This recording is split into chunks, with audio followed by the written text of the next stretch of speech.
So you're still not tracking your calories and you're still not seeing results. Well, I've got news for you. These two things might be linked, and you're going to find out today why you should track calories for a few days every so often, starting right now. But first, we need to appreciate that what we all tend to do is we tend to bury our heads in the sand and hope everything will magically work itself out. You probably know that's not always the case at this point, especially when it comes to health and fitness. Your training can be going really well, but there might be something with your nutrition that's not working quite as well, and vice versa.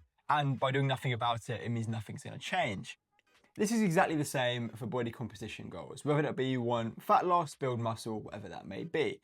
Because if you're flying blind, you don't know what to change and what to do, in the same way that if I'm driving my car without a speedo, it's likely I'm going to be speeding, which means I'm going to end up on a speed awareness course, which really isn't ideal.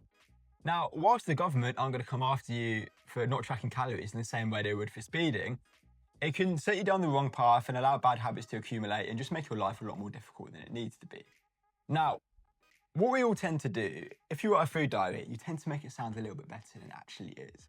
Because we don't really want to admit to ourselves that we're maybe not doing exactly what we should be when it comes to our nutrition. Now, I'm not saying you're going to solve this by tracking calories every single day of your life. In fact, you definitely shouldn't track calories every single day of your life, because do you really have the energy or time to do that?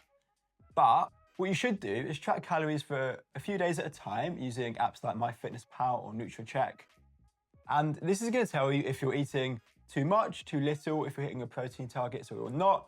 You can then make a change and then get into a habit of a slightly new routine. And then after a few weeks, track again and see if it's any better. And just by trial and error, you're going to end up, once you've done this a few times, sort of knowing how much you're eating just by what foods you're putting in, because you've tracked it before, you know roughly what's going on.